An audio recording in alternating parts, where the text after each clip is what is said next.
대한민국은 한반도와 그 부속 도서를 영토로 한다. 즉 다시 말해서 한반도와 그 부속 도서에 살고 있는 국민은 한반도와 그 부속 도서에서 일어나는 일, 즉 다시 말해서 대한민국에서 일어나는 모든 일에 대해서 말할 권리를 가진다. 그러므로 성주의 문제에 관해서 외부인이란 건 있을 수가 없다.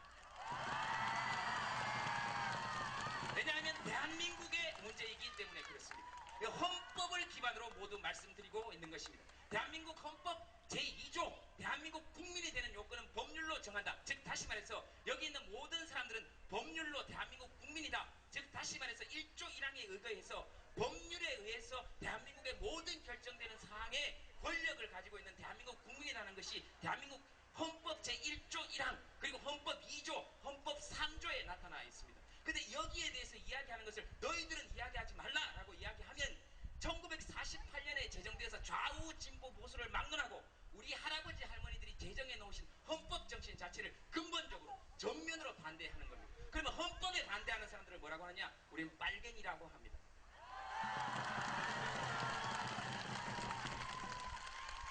그래서 여러분들은 기죽을 필요가 없다. 왜? 여러분들이 주권자, 권력을 가지고 있는 사람들이기 때문에 이야기할 수 있다 하는 것입니다. 그래서 대한민국의 모든 국민들은 성주 시민과 함께 마음을 합칠 수 있다. 그럼 외부 세력은 어떤 것이 외부 세력이냐? 만약에 여기 주민등록증이 성주로 되어 있지 않은 사람은 모두 외부 세력이다 라고 이야기하면 대통령도 여기 주민등록이 성주로 되어 있지 않고 국무총리도 여기 주민등록이 성주로 되어 있지 않고 국방부 장관도 여기 주민등록증이 성주로 되어 있지 않다면 그들이 성주의 일에 관해서 이야기할 자격이 없다. 즉 다시 말해서 그들이 외부 세력이다 라는 것을 증명하는 것이나 다름이 없다 하는 겁니다.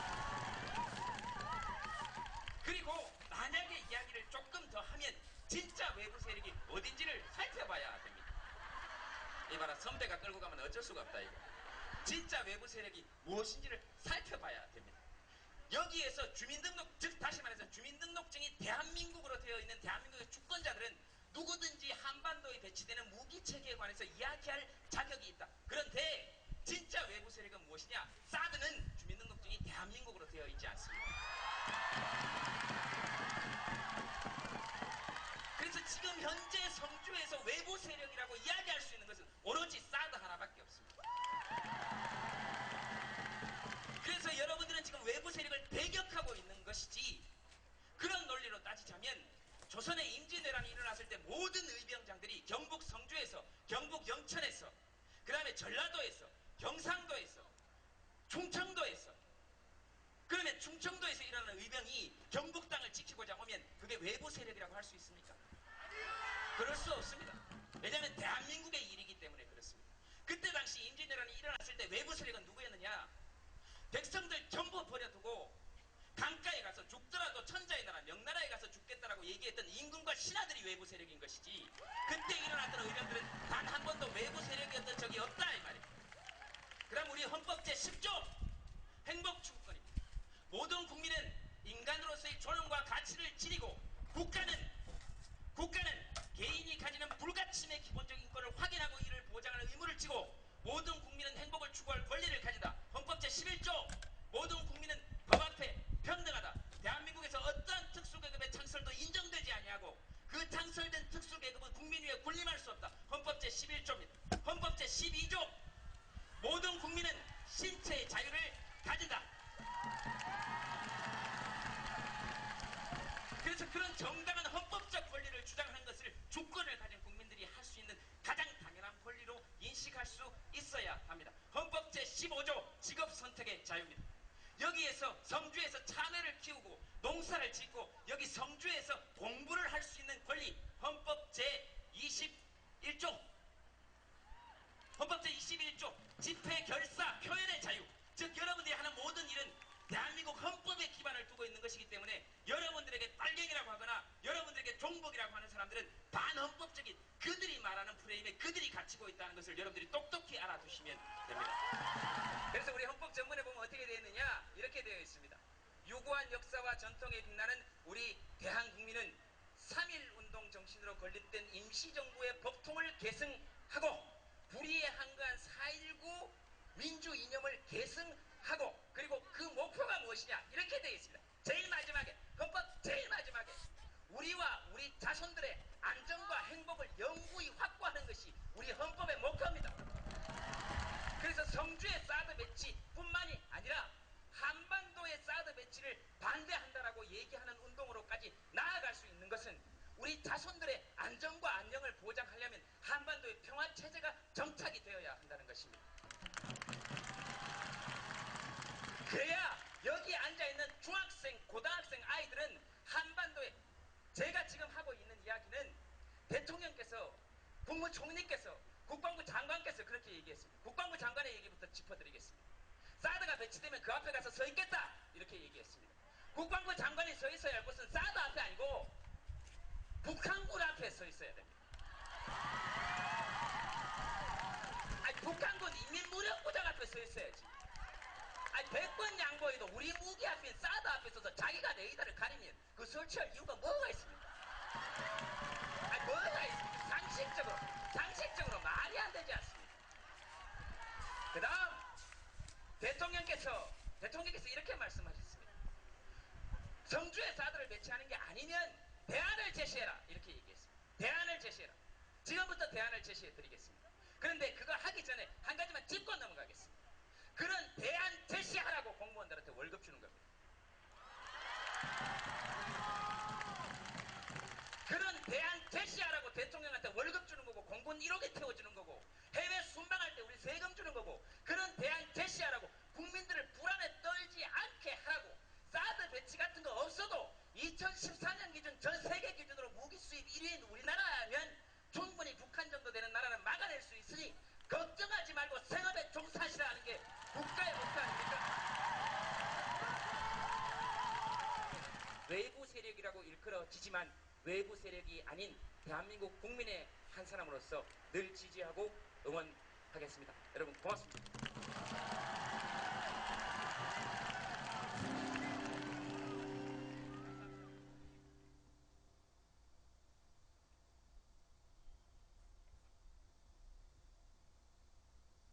네, 굉장히 멋있는 연설이었죠. 저도 지금까지 하면 6, 7번을 보는 것 같습니다. 여러분과 함께 보고 또 저 혼자 공부하기 위해서도 보는데요.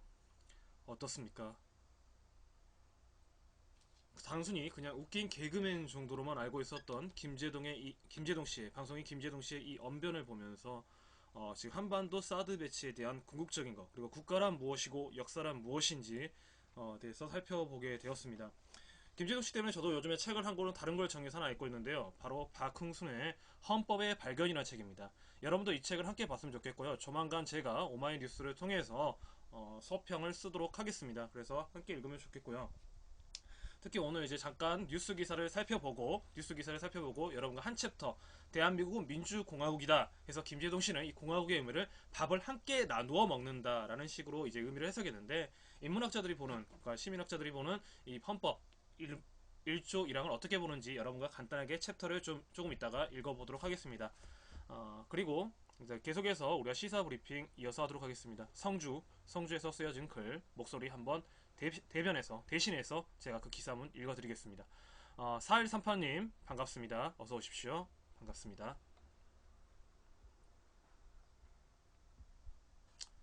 성주의 목소리를 듣다. 우리는 절대 성주 사드 문제에 대해서 관심을 지으면 안 되겠죠.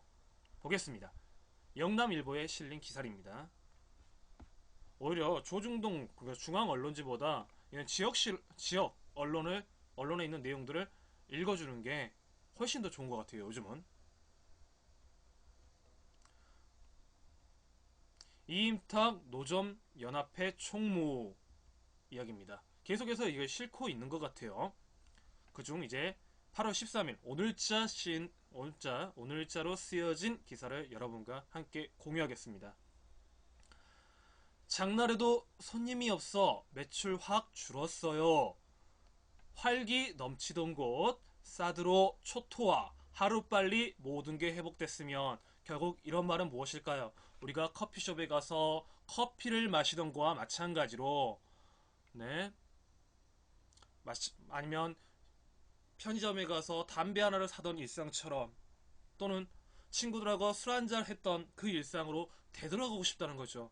어쩌면 성주 시민의 가장 기본적인 일상이 지금 사드라는 이 국가의 일방적인 결정으로 인해 훼손된 것이 아닌가 합니다. 그것은 바로 헌법에 기초된 인간의 가장 기본권인 인권마저 유린되는 현상이 아닐까 저는 생각합니다. 그렇기 때문에 이분들의 목소리를 우리는 기억해야 되는 거고요. 이분들의 목소리를 우리는 들어야 하는 겁니다. 체제가 유지하기 위해서 가장 먼저 하는 것, 독재자들이 가장 먼저 하는 것이 바로 약한 연결고리를 끊어버리는 겁니다. 물론 나와 상관없으니까 뭐 그 사람 뭐 끊어지는 거 상관없겠지 라고 하겠지만 그 대상은 그 약한 고리에 그치지 않는다는 것입니다. 그것은 역사가 이야기를 해줬고요. 우리가 너무나 많은 현상에서 보고 있습니다. 세월호를 무시하니까 어떤 일이 일어났습니까? 바로 오늘날의 성주 문제가 또 이어진 거 아니겠습니까? 남의 일이 아닙니다. 우리가 당할 수 있기 때문에 사드 배치는 전면적으로 우리가 반대해야 되고 막아야 될 현안이 아닐까 싶습니다. 성주 시민의 목소리 들려드리도록 하겠습니다. 사드 배치 발표 이후 노점상을 찾는 손님들의 발길이 뚝 끊겼습니다. 20년 직장 생활을 마무리하고 10여 년째 아내와 함께 작은 트럭에 여성용 속옷 등을 싣고 전통시장을 떠돌아다니는 이 임탁씨. 현재 성주시장 노점연합회 총무를 맡고 있는 그 역시 사드 직격탄을 피할 수 없었다.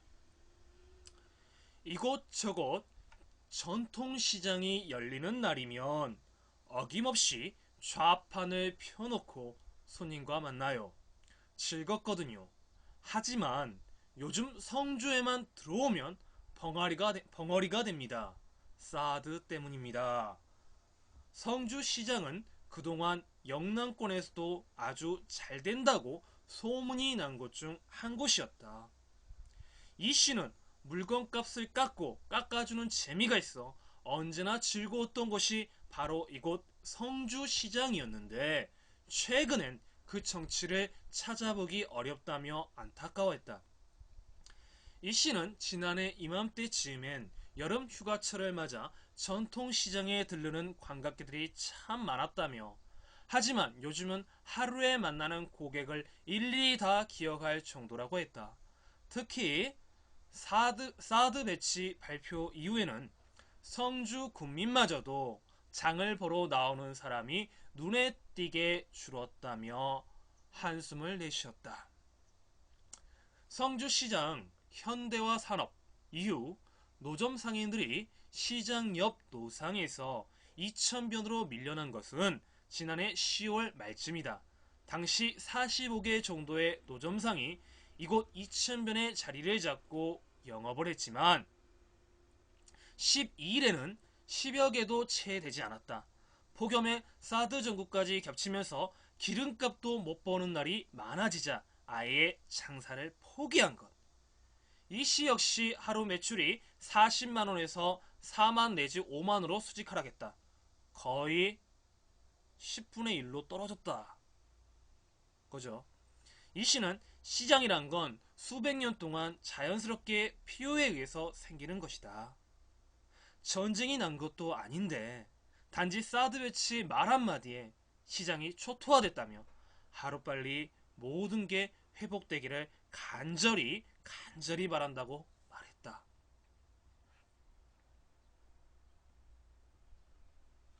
시장주의자들은 이런 말을 합니다. 정부 개입은 최소화해야 되고 일명 애덤 스미스의 보이지 않는 손을 이야기를 합니다. 여러분 한 번쯤은 애덤 스미스라는 사람의 이름을 교과서에서나마 들어보았을 것이라고 저는 생각이 되는데요. 그런데요, 애덤 스미스에 대해서 제가 조금 더 이야기를 하자면요. 애덤 스미스는요, 17세기 국부론을 쓰기 전에 도덕 감정론이라는 걸 썼습니다. 대부분의 학자가 그렇듯이요, 어떤 제도, 어떤 개혁을 이야기하기에 또는 자신의 논문을 이야기하기에 가장 먼저 하는 것이 인간에 대한 탐구입니다. 인간은 이기적이다라는 기본 명제에서 출발하는 것이 애덤 스미스의 국부론이라고 한다면, 애덤 스미스는 그것을 지필하기 전에 인간은 이기적이지만 우리가 맹자가 이야기한 것 같이 어린아이가 오물에 빠졌을 때 건져주고 싶은 마음, 즉 측은지심과 같은 맥락으로서 인간은 이타적인 활동도 한다라고 하면서 이야기를 시작합니다. 그것이 바로 도덕 감정론에 실린 이야기입니다. 그러나 우리는 어찌되었든지 어찌된 것인지 이와 같은 기본적인 내용은 배우지 못했고, 항상 애덤 스미스는 보이지 않는 손이라는 경제학의 가장 기본적인 원리만 있었다라는 식으로 학교 교과에서 배웠고, 이것을 굳이 그대로 시장주의자들이 써 내려가고 있습니다. 그러면서 같이 이제 이야기하는 철학이 소크라테스의 철학인데요. 악법도 법이다라는 명제입니다. 실제로 소크라테스는 이런 말을 한 적이 없습니다. 일본의 일제시대 때 일본의 어떤 학자가 이것에 대해서 자신들의 체제를 유지하기에 썼던 문구를 우리는 군사 정권 때 그리고 지금 현재까지 고스란히 써오고 있는 거거든요. 소크라테스가 그의 친구하고 나눈 대화, 마지막 그러니까 사형을 받기 전, 재판을 받고 사형을 받기 전에 만약에 이런 말을 했다 치더라도 어떤 맥락으로 읽어야 되냐, 그러니까 이 유머는 아직도 역사 판단에 있으니까요. 이걸 어떻게 이해해야 되냐? 소크라테스는 이 악법을 지키자 이런 식의 의도가 아니라, 내가 여기서 목숨을 구걸하면 70여 년간 쌓아온 나의 철학 세계가 무너진다라고 생각을 했던 겁니다. 그렇기 때문에 나는 여기서 당당하게 죽음을 맞겠다라는 의미로서 사형을 받았고요. 그러면서 친구에게 이런 말을 하죠. 나 누구에게 닭값을 외상했다. 당신이 좀 처리해달라. 너무도 유명한 명언이었었죠. 그러니까 죽음을 대하는 의연한 대처로 봤다. 이런 맥락으로서 소크라테스의 악법도 법이라는 걸 이해를 해야 되는데, 우리 국민에게는 어떻게 보면 그런 교육에 대해서 제한적인 접근만을 허락한 것이 사실이었다. 그리고 앞서 말씀드렸듯이 정부의 이 같은 모분별한 일방적인 행정 조치가 단순히 사드 문제에 그치는 것이 아니라 그들 시민들이 살고 있는 지역 공동체의 시장 경제 자체를 훼손하는 지경까지 이르렀다. 이것은 굉장히 큰 문제일 수밖에 없습니다. 성주에 사드 배치를 한다고 하니까 실제로 배치가 되기도 않았지만에도 불구하고 언론에서 어떤 것이 이야기했습니까? 성주 사드 참여라는 것이 이용됐고, 이들의 어떤 가장 기본적인 생산, 기본적인 경제를 만들었던 근본을 훼손시켰죠. 이것은 우리가 헌법을 다시 김재동 씨가 이야기하지 않더라도 헌법을 다시 봐야 되는 이야기입니다. 대한민국 민주공화국이다. 다시 말하면 주민의 주권은 국민에게 있고, 그 국민의 의사에 의해서 정책이 집행돼야 되고, 이것들을 받아주기 때문에 직접적은 아니지만 대의제 민주주의, 그러니까 국민의 표를 위해서 이루어진다라는 대의제 민주주의를 표방하고 있는 것입니다. 따라서 기본적인 것은 국민의 의견이 있어야 됩니다. 일방적인 카리스마적 리더십에 의해서 이거 합시다가 아니라 우리 이걸 해보는 건 어떨까요? 라고 의사를 제안하면 국민들과 끊임없는 대화가 이루어져야 된다는 겁니다. 그것이 바로 민주주의고 민주공화국의 참된 의미죠. 공화국의 말은 밥을 나눠 먹는다는 의미도 있지만, 또 한편으로는 군국주의, 왕에 의해 통치되었다라는 과거 역사에 대한 철회의 의미도 있습니다. 따라서 우리는 이 넓은 의미로 봐야 되고요. 조금 이따 제가 1장 헌법의 발견이라는 책에서 다시 한번 설명하겠습니다. 읽으면서 다시 한번 설명하겠지만, 이런 의미로서 받아들여야 된다. 우리 교육은 조금 말이 어려웠습니다. 그런 점에서 본다면 지금 성주 시민은 단순히 사드 배치의 일방적인 의사, 정부의 입장 표면에 의해서 님비 현상으로만 볼 것이 아니라, 이들은 헌법에 보장된 가장 기본적인 인권조차도 유린되고 있고, 특히 헌법이 보장하는 생명, 재산에 있어서 생명은 앞서 이야기한 거고요. 재산권 23조 항에 대해서 유린되고 있다. 이거는 다시 말하면 국가란 무엇인가 라는 물음에 철학적인 물음으로까지 올라갈 수 있는 부분입니다. 국가는 왜 있을까요? 우리 국가의 헌법의 기준은 어디에 보고 있냐면 미국 독립선서 선언문에 대해서 기초를 이루고 있거든요. 거긴 뭐냐? 미국의 인권, 국민, 다시 말하면 미국의 국민은 미국에서 나라를 운영하기 위해서 국가와 어떤 관계에 있다? 사회 계약론적인 입장이 있습니다. 다시 말하면 나의 안전과 생명을 보호해주기 위해서 국가가 있다라고 보는 것입니다. 대한민국 헌법도 마찬가지입니다. 국민의 생명과 안전을 지킬 수 없다면 지금의 국가는 사실상 옳지 않은 행동을 하고 있는 것이겠죠. 그래서 우리 헌법에는 헌법의 가치는 어떤 걸로 이야기하고 있습니까? 4.19, 5.18 등을 이야기하면서 저항 정신을 이야기하고 있습니다. 3.1운동도 마찬가지고요. 우리는 어쩌면 헌법의 가장 기본적인 가치를 이야기하고 있는데 누군가는 이 헌법을 초월해서 그 말을 엉두르려고 합니다. 토마스 모어라는 철학자는 이런 말을 했습니다. 왕은 만일의 지상이다. 하지만 그 왕은 하늘 아래에 있다. 다시 말하면 왕 역시 법에서 자유로울 수가 없다. 과거에 아주 중세시대에도 이런 말이 있었는데도 불구하고 현대 2016년에 이 말이 다시 새겨지는 이유는 무엇일지 우리가 곰곰이 생각해 봐야 할 것입니다. 네, 승리해요님 반갑습니다. 승리하십시오. 계속해서 이야기를 읽어보면요. 성주의 목소리 들었으니까요.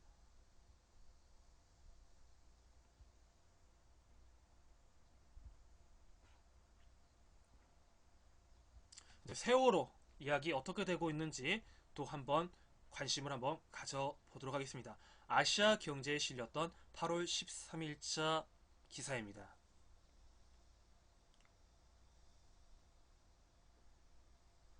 혹시나 제 목소리가 작게 들리신다면 여러분의 좀 볼륨을 좀 키워주세요. 저 장치가 지금 최대치로 했지만 뭔가 좀 잘 맞지 않는지 목소리가 조금 작게 들린다는 분들이 있어서요. 네, 기사 읽도록 하겠습니다. 정의당 교섭단체 3당 합의 사드 특위 세월호 특조위 외면 이런 게 있네요. 정의당은 12일 국회의장이 주선한 원내 교섭단체 3당 원내대표의 추가 경정 예산안 관련 합의에 대해 고고도 미사일 방어체계 일명 사드 국회 특별위원회와 세월호 특별조사위원회 조사기간 연장 문제, 팽담기 농민 문제가 제외됐다며 반발했다. 김종대 정의당 원내대변인은 이날 오후 브리핑을 통해 교섭단체 3당의 이번 합의는 사실상 야 3당 합의와 비교해보면 대단히 부실한 결과로 우리 정의당은 실망을 금할 수 없다고 밝혔다. 김 원내대변인은 우선 조선, 해운산업, 부실화 관련 청문회에 3당 원내대표가 합의를 이룬 것에는 그나마 다행이라고 평가하면서도 사드 문제와 세월호 문제에 별다른 진전이 없었다는 점을 강조했다. 김 원내대변인은 사드 특별위원회는 아예 언급조차 하지 않았다며 교섭단체 3당은 사드를 둘러싼 국민적 우려를 해소하고 국가적 차원의 합리적 대책을 강구해야 할 국회의 책무를 져버리려는 것인지 묻지 않을 수 없다고 지적했다. 또 김 원내대변인은 세월호 특조위 기간 연장에 대해선 선체 조사에만 합의했을 뿐 세월호 특조위의 권한과 활동 보장을 어떻게 하겠다는 것인지 전혀 논의하지 않았다며 사실상 특조위 활동을 종료시키고 세월호의 진실을 선체 조사에서만 찾겠다는 합의에 그쳤을 뿐이라고 설명했다.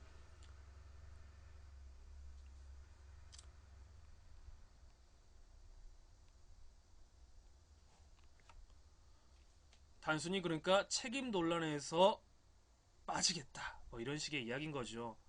그러니까 당연히 야당의 입장에선 답답할 수밖에 없는 것이죠.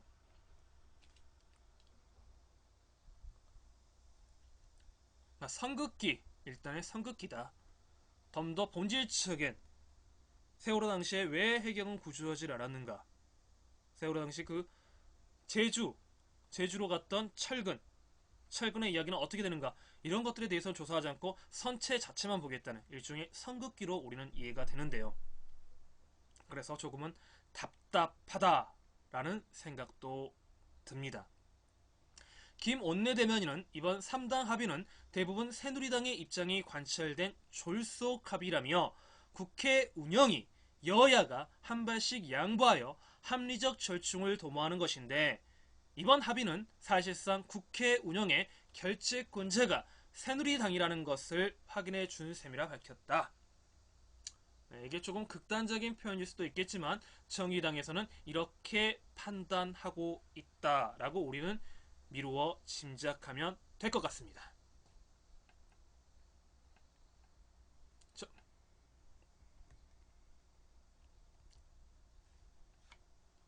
세월호 특조위 사드 빠진 추경 합의까지 이제 읽어보겠습니다. 한국일보에 실린 기사이고요.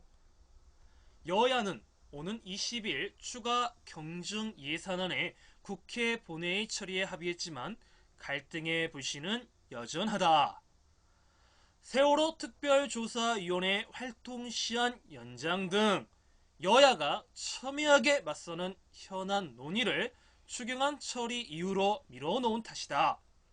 국회 차원의 고고도 미사일 방어 체계 대책 특별위원회 구성 등 당초 야 3당이 추경 논의와 연계시켰던 8개 상황도 상당 부분 빠져 있어 야야 갈등도 불거지고 있다.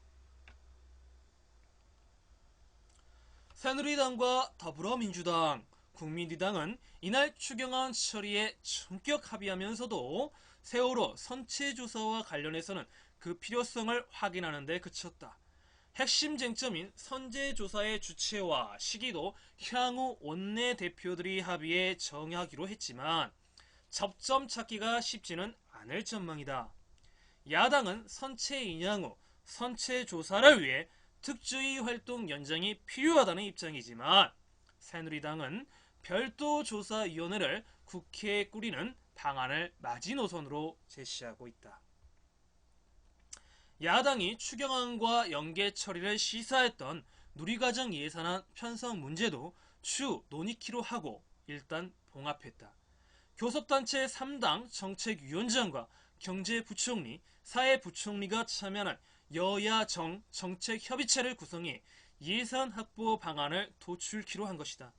검찰개혁 문제도 법제사법위원회 차원에서 논의에 정하기로 하는 등 대부분의 쟁점 사안에서 선언적 합의를 도출하는 데 그쳤다. 앞서 더민주와 국민의당, 정의당이 연계 처리키로 했던 5.18 특별법 개정, 백남기 농민사태 진상규명 청문회, 어버이연합 의혹 진상규명 청문회는 이번 합의에서 아예 빠졌다. 야권에선 핵심 쟁점이 모두 빠진 이번 합의에서 얻은 게 뭐냐는 반발이 터져나오고 있다. 정의당 김종래 원내대변인은 국회 브리핑에서 사드 투기 설치 등과 관련해 이런 방구도 없이 넘어간 부실한 합의이자 새누리당 입장이 관철된 졸속 합의라고 목소리를 높였다. 우상호 더민주 원내대표는 어느 일방이 아니라 여야가 서로 조금씩 양보한 결과라고 밝혔다.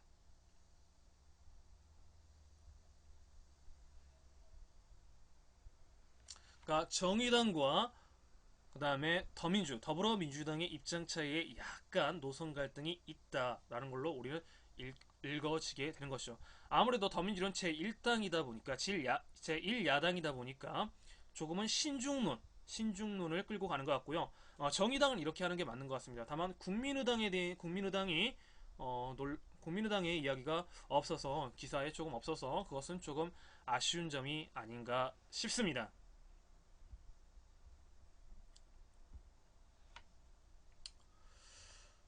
정말 많은 이야기들을 여러분과 함께 공유하고 읽고 있는데요. 어떻습니까? 이런 얘기가 있다. 그러니까 국회의원들이 싸운다. 왜 국회의원들은 거기서 국회의사당만 가면 싸우느냐라고 질책을 하고 있지만 민주주의는요. 대화로서 이렇게 싸우는 게 맞습니다. 왜? 그것은 결국 권리를 찾기, 한쪽에선 권리를 찾으려고 하고요. 한쪽에선 기득권을 보장하려고 하기 때문에 이에 대해서는 기본적으로 다툼이 있을 수밖에 없습니다. 그리고요. 민주주의는요. 조금 시끄러워도 괜찮습니다. 조금이 아니라 많이 시끄러워야 하는 게 정상입니다.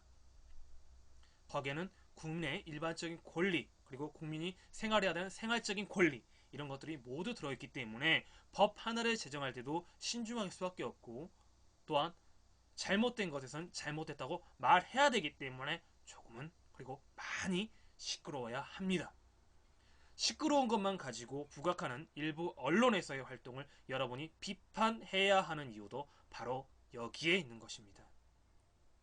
어제 제가 헌법 강의가 끝나고 마지막에 했던 말씀 혹시 기억하십니까? 김수영의 시를 읽었었죠. 우리 4.19 민주시인이라고 이제 이름을 붙인 김수영은요. 사실 뭐 자기는 소시민주의라고 하죠. 소시민주의의 시인이다. 뭐 이런 식으로 자신의 뭐 글을 썼던 것들을 저는 어렴풋하게 기억이 납니다만 정확하게 출처는 잘 기억이 나진 않아요. 하지만 우리가 손석희 앵커룸에도 나왔던 그 시 혹시 기억나실지 모르겠습니다. 어느 날 고궁에 나오며 정확한 시어는 제가 잘 기억이 나진 않지만 아마 이런 내용이었을 것입니다. 우리는 왜 설렁탕 한 그릇에 그 가격 하나에 화를 내느냐.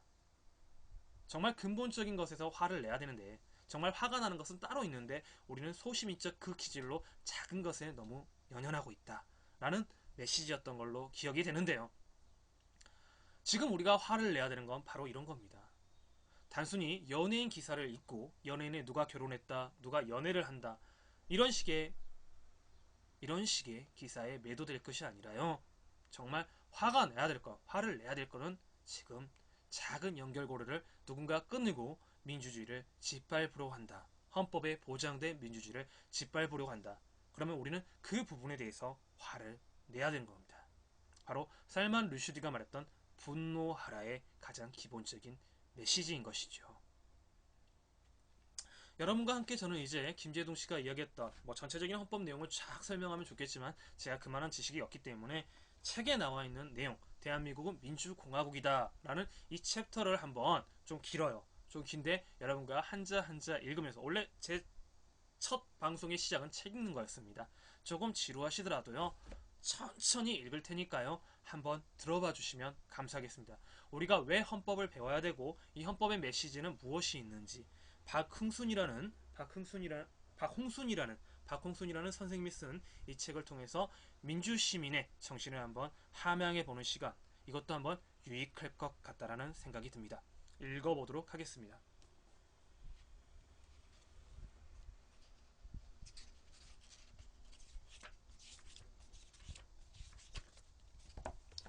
대한민국은 민주공화국이다. 이 말을 이제 모르시는 국민은 없을 것이라고 생각이 듭니다.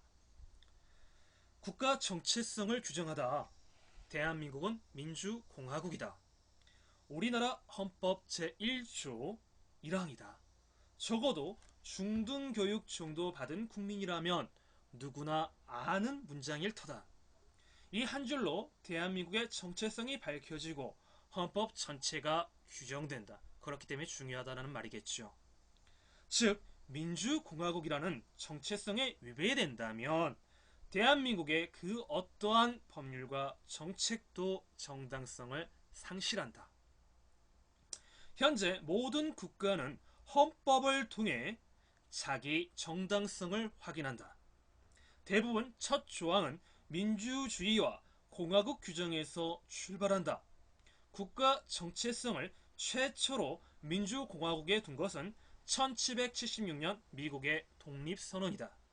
이어서 1789년 프랑스 대혁명 당시에 인간과 시민의 권리선언, 이하 인권선언, 1793년과 1848년의 프랑스 헌법 등에 의해 확고한 기준으로 자리잡았다.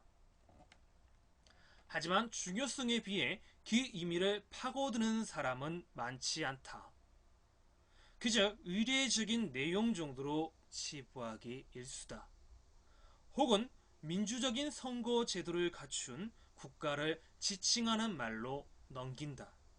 하지만 한 나라의 정체성을 집약한 내용이니 우습게 넘겨버릴 일은 전혀 아니다. 이는 헌법을 풀어나가는 첫 단추이자 주춧돌이므로 여기서 방향을 잘못 잡으면 뒤로 갈수록 문제가 걷잡을 수 없이 커진다. 보다 엄밀한 파악과 역사적인 접근이 필요한 이유다. 먼저 이 문장 안에는 두 가지 내용이 결합되어 있다. 하나는 공화국이고 다른 하나는 민주주의다.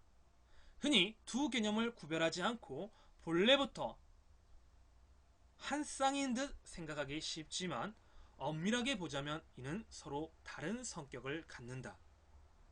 기본적인 구분을 하자면 먼저 공화국은 한 사람의 군주에 의해 지배되는 군국주의와 구별된다.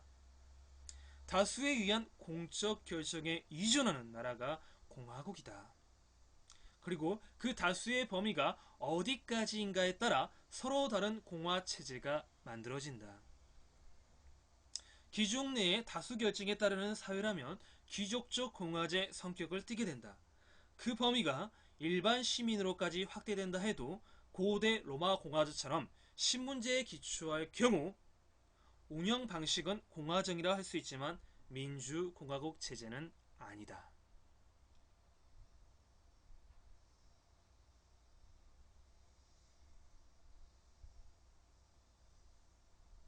또한 민주주의 원리를 표방하지만 인민공화국이라는 성격을 부여한 기존 공산주의 국가체제와도 구분된다.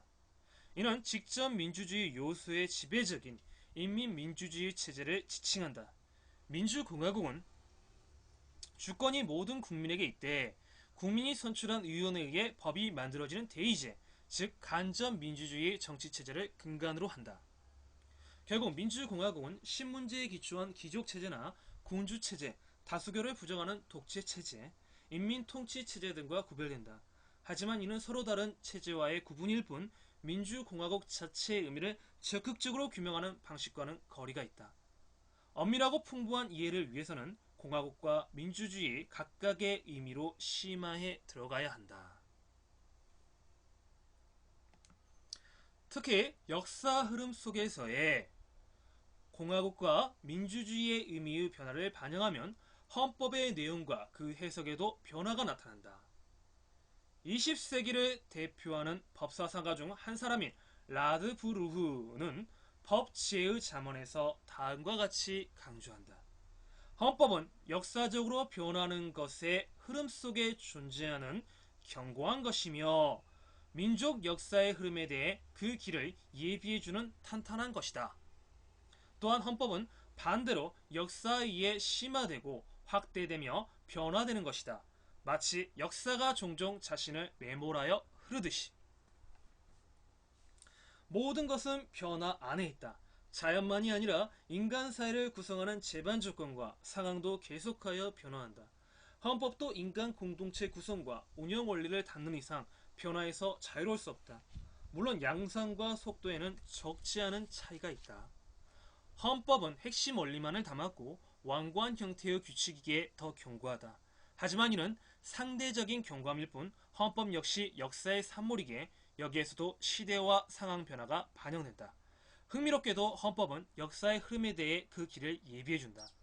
한국에서 간혹 헌법이 수행했던 독특한 역할을 생각해보면 조금은 이해가 빨라진다. 아직 사회복지에 대한 관심과 이행이 열악한 상태임에도 불구하고 사회권을 명문화함으로써 헌법은 향후 한국 사회가 나아갈 방향을 제시한다. 인권도 비슷한 경우다. 헌법이 현실의 인권 정착 정도를 선행해서 사회적 관심을 촉발하고 환기시키는 역할을 한다. 공화국과 민주주의를 이해하는 데 있어서도 역사 변화를 반영하면 의미와 실현 형식의 차이가 나타난다. 따라서 엄밀한 이해를 위해서는 다른 체제와의 구분을 통한 단편적, 평면적 방식을 넘어 역사적 맥락 속에서의 심층적 이해로 들어가야 한다. 이런 내용입니다. 성주에서 반갑습니다. 성주 초천님. 초전이죠. 네. 성주 초전님 반갑습니다. 김재동 씨의 성주에서의 연설, 특히 헌법 강의, 그러면서 이제 온 국민적으로 헌법 읽기가 일어나고 있는데요. 제가 살고 있는 해남에서도 최재희 선생님이라는 인문학 강의를 하시는 그 선생님이 헌법 강독을 시민에게 무료로 열었습니다. 저와 콜라보를 해서 저는 아프리카 TV를 통해서 여러분과 만나고 있고요. 매주 금요일 7시에 하고 있습니다. 어제 첫 회가 시작했고요. 대한민국은 민주공화국이다. 김재동 씨는 공화라는 의미를 한자 그대로 해석해서 밥을 함께 나누어 먹는다 라고 했지만 엄밀한 의미에서 학자들은 공화국이라는 말을 군국주의의 반대말로 해석하고 있다. 박홍수 선생님도 역시 그렇게 지적을 하고 있습니다. 해석이야 다수설도 있고 소수설도 있기 때문에 어느 것이 옳다 그르다 할 수는 없겠지만 저는 김재동 씨가 이것이 맞고 틀리고의 의미를 떠나서 헌법이라는 말을 들어서 외부 세력의 틀을 떼었다는 그 자체는 우리가 본받을 만한 가치가 있다라고 생각이 듭니다. 뭐 전체적으로 이걸 다 읽는 것은 의미가 없는 것 같고요. 이런 식으로 해서 헌법 읽기는 중요하다라고 저는 다시 한번 여러분께 말씀드리도록 하겠습니다. 우리 잠시 쉬어가는 의미에서 유튜브 영상 또 한번 찾아서 읽어보겠는데요.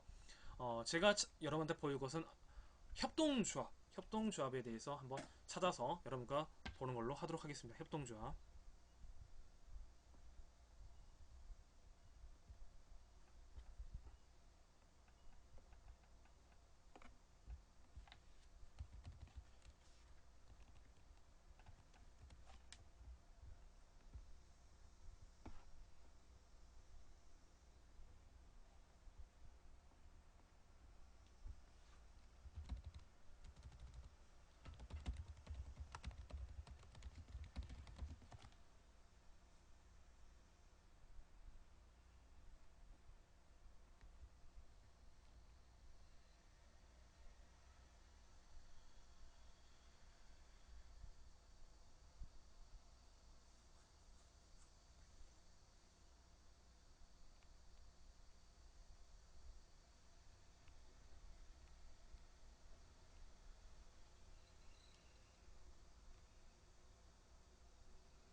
강원도보다요. CNB 스페셜 협동조합 새로운 미래다. 2년 전에 나왔던 영상인데요. 한번 같이 보도록 하겠습니다. 아마 제가 이걸 봤던 것 같아요.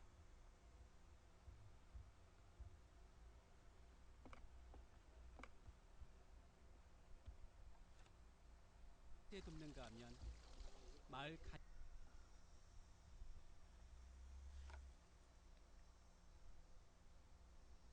우리나라는 현재 여러 가지 사회 문제로 골머리를 앓고 있습니다. 고령화 문제와 도시 농촌 간의 빈부 격차 문제, 젊은이들의 실업난과 가계 부채 등으로 한국 경제는 제2의 IMF 위기를 코앞에 두고 있습니다. 우리 사회는 소수 이기주의로 인한 경쟁 구조 속에서 서로를 향한 견제를 멈추지 않고 있는데요.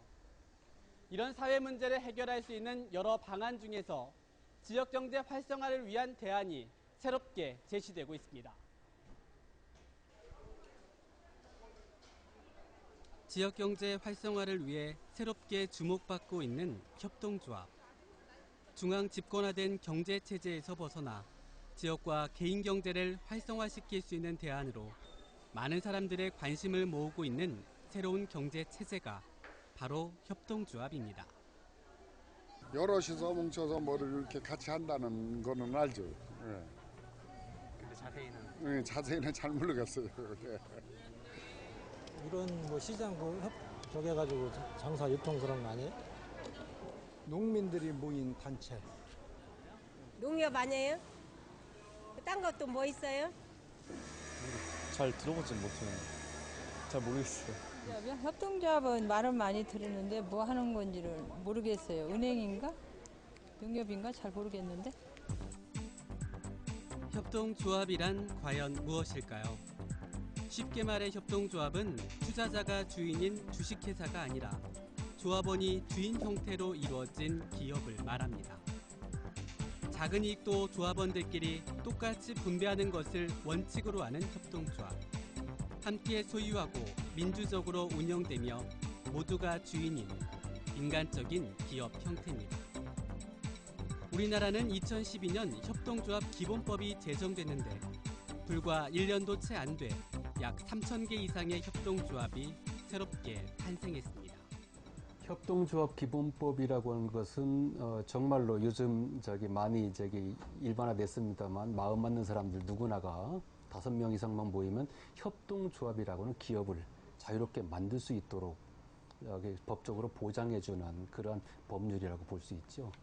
그래서 그것이 갖는 의미는 실제로 한 사람이나 아니면은 이렇게 장롱 속에 들어가 있는 자그마한 돈 가지고선 기업을 일궈내기가 어렵습니다. 그러나 그런 작은 돈과 작은 인적 자원들을 하나로 모아서 일정한 규모를 만들게 되면 그걸 통해서 일종의 영리 활동이 가능한 기업을 만들 수 있게 된다라고 하는 것이 좀 중요한 거죠. 협동조합이 늘어난 이유가 단순히 협동조합 설립이 유용해지기 때문인 것은 아니고 지금 우리가 살고 있는 사회에 여러 가지 문제가 있는데 예를 들면 양극화라든지 일자리라든지 복지라든지 이런 문제가 있는데 이 문제를 이제 혼자서 해결할 수가 없다는 거죠.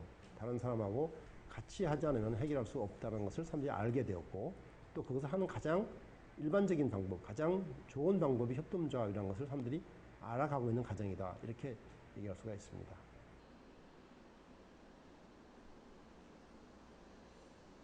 우리나라 협동조합의 메카 강원도 원주. 협동조합 특별법 제도안에서 시작된 원주시의 협동조합은 50년이란 역사가 증명하듯 그야말로 협동조합 선진지입니다.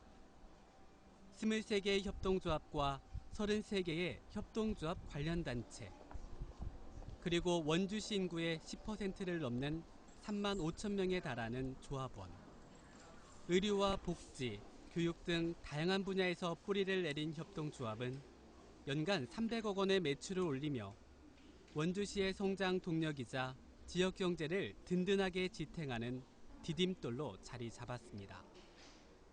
60년대 중반부터 협동조합을 통해서 주민들 삶에 필요한 부분들을 채워나가자. 그러니까 주민들이 삶에 있어서 어려움을 겪은 부분들을 협동조합 방식으로 해결해 나가자라는 그런 취지에서 신협도 만들고 소비조합도 만들었던 그런 역사적 과정들이 좀 있었죠. 그래서 그런 역사적 과정들을 바탕으로 해서 현재 협동조합들이 존재를 했고 그 전통을 이어받아 생협도 많이 만들어지고 그리고 또 더더욱 2000년대 들어서는 그 협동조합 간의 네트워크를 구축을 해서 원주의 협동조합이 주목을 받는 이유는 꾸준히 발전돼 왔고 지금도 진화 중이라는 점입니다. 특히 협동조합과 협동조합이 네트워크를 통해 유기적으로 연결되면서 기대 이상의 시너지를 창출해내고 있는데요. 지난해에만 전국 198개 단체가 원주 협동조합을 방문하는 등 매년 7,000명 이상이 협동조합 노하우를 배우기 위해 원주로 모여들고 있습니다. 협동조합이 하나의 관광 산업이 된 겁니다. 협동조합 해설자를 채용을 해서 운영을 하고 있고요.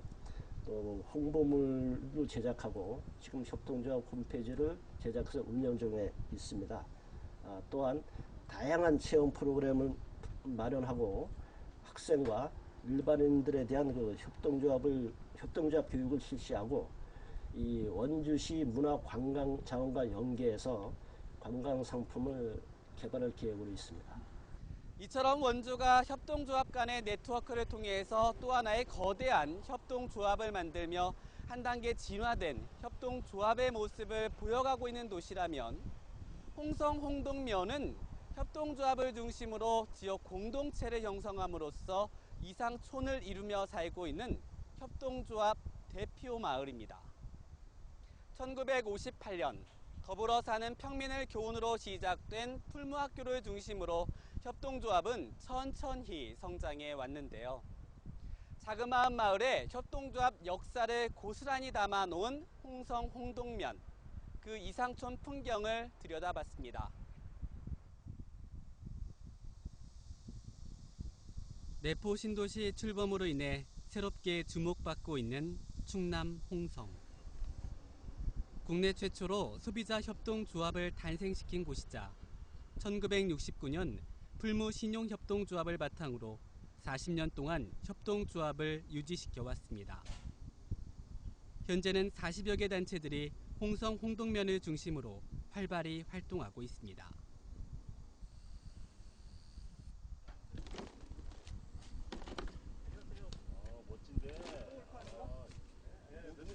다소 서툴러 보이지만 굵은 땀방울을 흘리는 손찬송 씨가 삽질 작업에 열중입니다.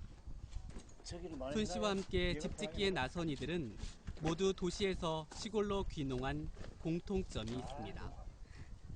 농촌에서 보다 활기 넘치는 일을 하고 싶어 이들이 선택한 것은 바로 집 짓기 사업. 이렇게 해서 탄생된 얼렁뚱땅 협동조합은 협동조합 기본법 제정 이후에 생겨난 충남 제1호 일반 협동조합입니다. 뭐 9년 차도 있고 8년 차도 있고 이제 1년도 안 되신 분들도 있고 각자 뭐 재능들이 있어요. 이제 손목이라는 그 목수를 중심으로 해서 그리고 뭐 전기 관련된 그리고 생태미술 관련된 그분 계시고 그리고 뭐 행정적인 일 도시에서 그런 일 하셨던 분도 계시고 뭐 세무 담당하시는 분도 계시고 그분들이 모여서 이제 협동조합을 이제 만들게 된 거죠.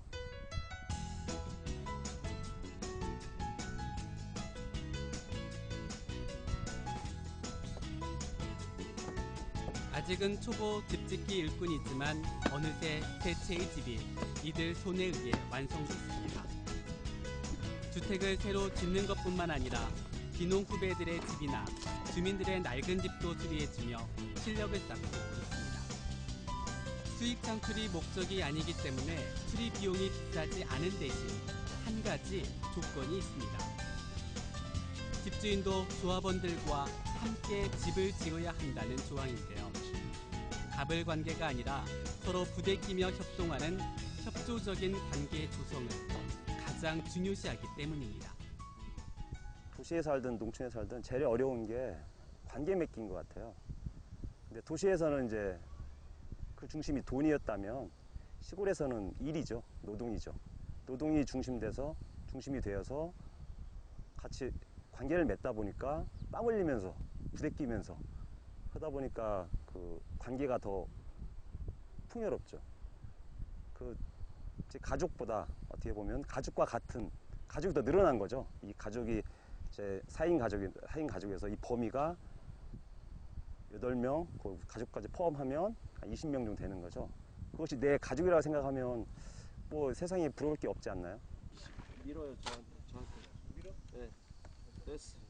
우리나라에서 아는 사람들끼리 동업해서 성공했다는 사례 거의 없죠. 대부분 끝이 좋지 않게 끝나는데 협동조합은 동업이 아닙니다. 협동조합은 모두가 주인이 돼가지고 출자액은 같을 수도 있고 다를 수도 있지만 그러나 그 협동조합을 구성하는 사람들이 골고루 혜택을 나눠 가질 수 있도록 그렇게 하고 더 성과가 좋으면 지역사회에 더 기여할 수 있는 이런 전형 이득을 추구하는 거, 이윤 추구를 첫 번째 목적으로 하지 않는다라고 하는 인식을 분명히 가져야 됩니다.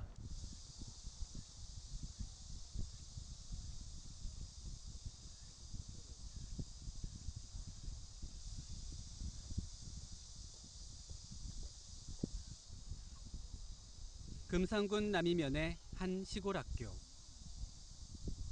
폐교가 돼버린 이 학교엔 시골에서 대안을 찾고자 하는 멋진 청춘들이 정착하면서 숨을 불어넣고 있습니다.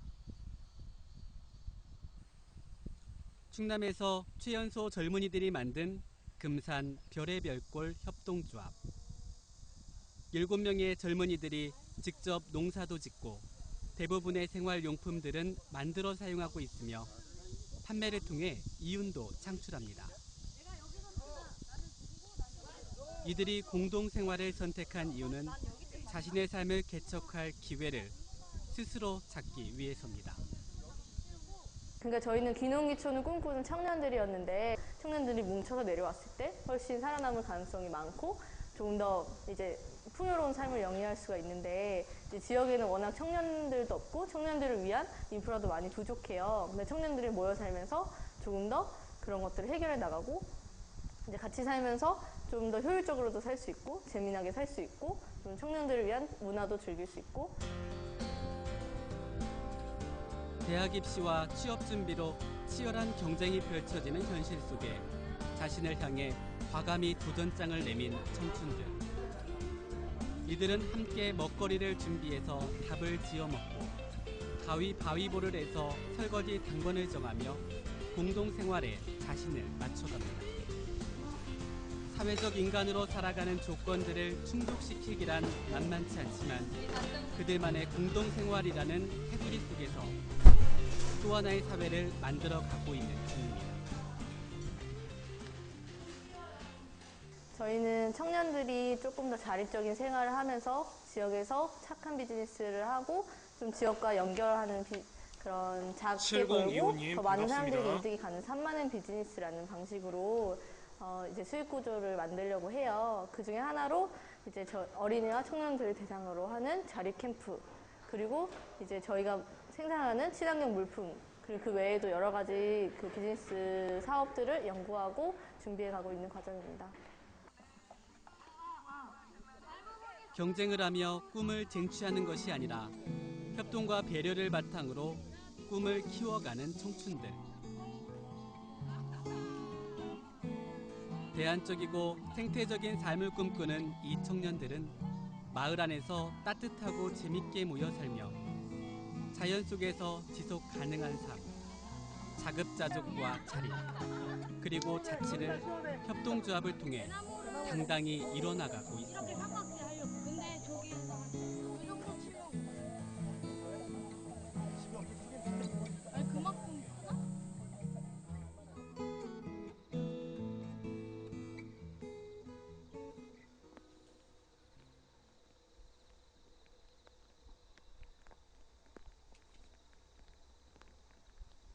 이른 새벽 공기를 마시며 연잎을 수확하고 있는 어르신들.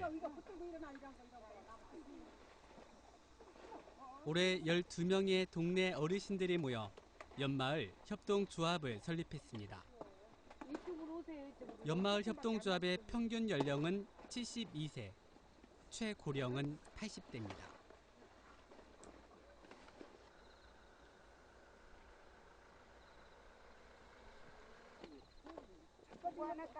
고령인데도 불구하고 힘든 내색도 없이 젊은이들도 꺼려하는 일들을 마땅히 해내고 있는 이유는 생활을 이어갈 수 있는 소중한 일거리가 있기 때문입니다.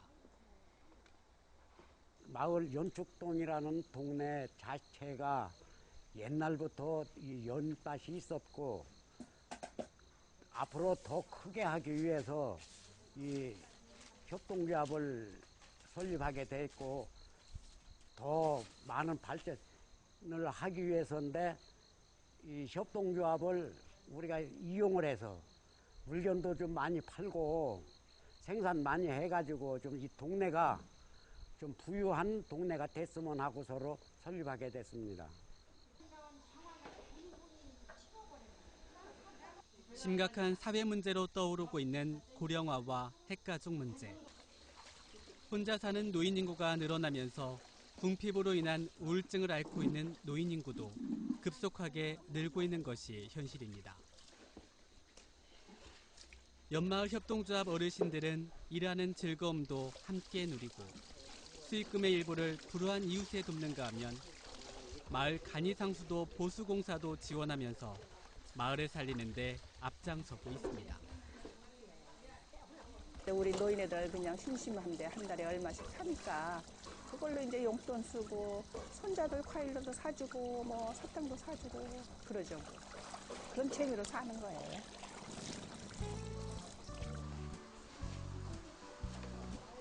소비와 생산은 물론 금융과 의료 서비스까지 협동조합의 범위는 점점 넓어지고 특화되어 가고 있습니다. 협동조합 자체가 상품으로까지 발전하고 있으며 지역민들의 일자리 창출은 물론 새로운 삶을 개척하고자 하는 이들에겐 새로운 대안으로 떠오르고 있습니다. 우리 협동조합은 이윤축을 목적으로 하지 않습니다. 그렇기 때문에 시장에서 충족될 수 없는 많은 그런 그 지역의 필요가 있거든요. 예를 들면은 아이들을 키운다든지 노인을 돌본다든지 또는 안전한 먹거리를 제공한다든지 또는 의료라든지 굉장히 다양한 분야가 있는데 시장에서는 돈이 되지 않으면 제공할 수가 없는 반면에 협동조합은 이윤을 목적으로 하지 않기 때문에 그것을 제공할 수가 있다 하는 의미에서 지역민들의 필요에 부응할 수 있다고 생각을 합니다. 극심한 취업난을 뒤로하고 새로운 인생을 개척해 나가는 이 시대의 젊은이들과 고령화 문제를 스스로 극복하기 위해 함께 손을 잡고 생을 이끌어가는 어르신들처럼 협동조합 설립에 관심이 있는 지역민들이 부쩍 늘었습니다. 관심은 있지만 협동조합에 대한 이해 부족과 설립 과정에 대한 두려움 때문에 망설이는 분들이 많은데 이런 분들을 도와주기 위한 지원센터가 지역 곳곳에 설립돼 있습니다. 지금 작년 협동조합 기본법이 만들어진 이후로 이제 그 시민들이 이제 협동조합에 대한 관심이 높아지고 있어요. 그래서 이제 저희가 작년 12월부터 자체적으로 협동조합에 관련된 이제 설립 상담을 쭉 해오고 있었고요. 그 이후로 이제 기획재정부에서 아무래도 이제 그 개별 시민들이 직접 만들기가 힘드니까